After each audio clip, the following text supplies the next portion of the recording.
Thanks very much for coming along. It's really nice to have you here. We've touched a couple of times on sort of valuation and sort of how we look at various elements of it. I mean, Ian, probably I would say for you, how would you say you look to gear funding differently now? Is there a sort of differentiations between with everything going on and looking ahead sort of over the next 12 to 18 months as well? Yeah, that's an interesting question. I think the last 2 years have been mainly focused on supporting the existing portfolio of clients, probably through until about the middle of last year. But from the middle of last year through, we started to see more appetite to go and do the things we've been talking about, buying different products and services to think about where I need to be relevant in 2 years' time. Valuations, well, it depends what you're buying. If you're buying a bog standard telco business, 6 to 7 times. If you're getting into the hybrid cloud, then 15 to 18. If you're looking at a really good AI, cyber defence, then 20 plus some ridiculous valuations out there. For us, it's less about the valuations, and I'll leave that to Chris and Nigel perhaps to comment on more. What I think is more important is the quality of revenues and the strength of cash generation. So if you're putting in, so for example, we've just put a new debt facility in for a listed telco, and what was the strength looking backwards? It was looking at the strength of the recurring revenues that were coming on. Yes, there's a bit of products and services and all the rest of it, but the core is the recurring revenues that are coming through as people transition from a one-off license sale, for example, into more of a SaaS-based environment. And so the debt structures, high street banks are always going to be relatively conservative, but we are open for business, and we're looking to be helpful to customers. And if they're buying something that's of interest and it creates a short-term leverage spike, then we'll have that interesting conversation with the customer and our great underwriting teams about why we can cope with that spike, because the core strength of revenues, you're always never quite sure what the customer's buying, and due diligence will uncover some of it. So try and avoid factoring in all the cost savings and synergies they're going to make. Let's look at the core stuff you're really doing. And if you're better than that, well then great, because you're probably not going to be doing one acquisition. You're probably looking at doing a series over maybe a 2 to 3 year period, or whatever your strategic period is. And I think it's important to understand that you need to get your investors, and I see bank as an investor alongside people like BGF and other people, as part of your team that buy into the strategy of where you're going, what you're buying. So, putting in place war chests for people based on the type of businesses they're buying, but without specific names, buying into the strategy of where they're going, what they might have to pay for those, and then what are the different equity or debt instruments that are available to make that sensible, so that both sides can sleep at night rather than the ridiculous leverages that we've seen perhaps in the past. Okay, yeah. Chris?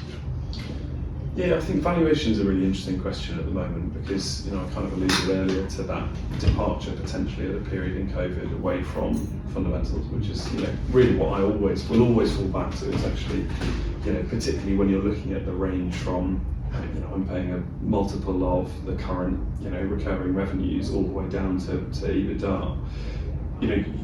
If there's movement in those multiples, it's all about understanding, what are the value drivers, what are the underlying value drivers of the business that tweak that up or down. And I think at the moment, there was that departure from fundamentals in COVID, and we're now seeing, particularly if you look at US listed stocks, that they've really come off very sharply in the last 6 months. And I don't think that we invest in public companies and private companies, but certainly with my focus on the private side, I think some of those valuation expectations still haven't kind of come through and come down on the private side. I think it's an interesting point that ties into that, the lack of churn over the last couple of years, and potentially people starting to look forwards rather than concentrating on the now. I think that goes to valuation as well. And actually, even though people are able to demonstrate that resilience historically, are we entering a landscape where there's going to be more churn? And how does that flow through into the valuations that investors will be willing to pay? Did you see this as a short-term correction, Chris? Yeah, in relation to a number of factors, which are like a black swan event of 3 things going on online: Ukraine, inflation. I'm just interested in the investor's perspective as opposed to perhaps the bank's perspective. It's a really interesting one. I think BGF, because we are a minority long-term partner, I think our business model is different from some of the businesses who drive those higher valuations. So, venture capital, we just have a fundamentally different business model. We are looking to back each of our businesses, drive strong alignment partnership with each of our businesses versus venture capital who maybe take more of a portfolio view, and therefore pricing, frankly, on the way in is probably less important. So I think BGF, we are probably more sensitive to fundamentals than potentially some other investors who might look more at where the market is. And for that reason, I think, in answer to your question, I think, probably I would say that there's not an overcorrection happening at the moment. If you look at it from kind of fundamentals up, I think it might be an overcorrection in terms of where the market will settle. But actually, I wouldn't see it as too far at this stage. I guess if I look at our own valuation as well, I'm interested, it's generally defined by what some of our peers are doing around us, so other buy and builds and other activity. I guess all you need is one glass ceiling to be broken, and then suddenly you've got another few months where valuations are the same. Do you think, for my part, I guess relates to what you say, it's difficult to say whether it's peaked or not, because there'll always be events that will...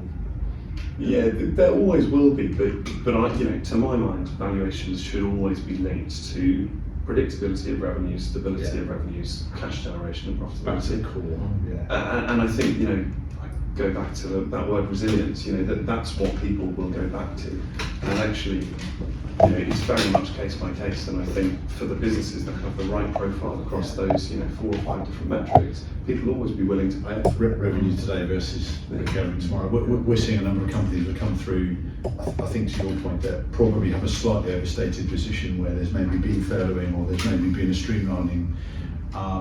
You've already cut some costs, you've reduced your churn, and actually, can that continue kind of 1, 2, 3 years as sustainable outside of off the back of COVID? So we're seeing a lot of that. I think, to my mind, and I'll take the view from my esteemed colleagues, there still seems to be a lot of activity and a lot of money to be spent in the market. But I think it affords, if you are a buyer like me, we like Focus Group, we're looking at both ends of the market, but we can be a little bit more selective in where we go, because we're seeing some of the assets, out there, and there's just a lot of activity. So. Right. I mean, Nigel, obviously Evolution's been advising for 20 years. What do you see sort of changes to the dramatic change this year in buyer sentiment and potentially in what people are looking for?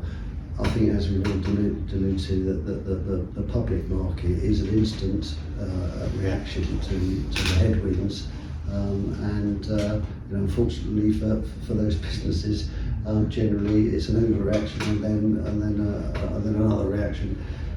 But that doesn't always push through to the mid-market businesses, and there's lots of reasons for that. Partly because they're not in front of house all day long, and it only happens when you actually achieve a transaction. That's at one point in time. Once every 5 years, perhaps for a mid-sized business. But that value is highly geared to the business that is acquiring, and it is very specific to that business. So for one business looking at a consolidation play, they're looking at how they can bulk that business and take out cost, and that can create an incredible value for that particular business, and they can't for another one. I'd say that where we are now, that the market is set up for some quite serious consolidation. You've got high interest rates. Yep. You've got debt. You've got a lot of debt kicking around. Gearing is wrong. You're going to be looking at people in that way. So undoubtedly, consolidation now will be quite strong. Looking on the other side of deals driven by growth, clearly businesses that now have a lot of debt are going to face some unique challenges over the next 12 months. Not so much that perhaps they can't service the debt or they can't bring in new investors. People like Ian will be looking at the way that's geared in a completely different way, and if they fall out of that particular formula, then the valuation dissipates. So there will be some of that. I think more what we're seeing in driving deals is that The appetite for business is still high. There's, compared to 10 years ago, there's lots more PE firms with lots more money. We're seeing a lot of US businesses coming in with even more money. So that just doesn't seem to go away. There's still plenty of businesses to acquire, and I think owners' appetites are perhaps changing a little bit, in that we now have a new group that, and as Barney kind of picked up on, that perhaps it's not quite where they want it to be, but it's not far off.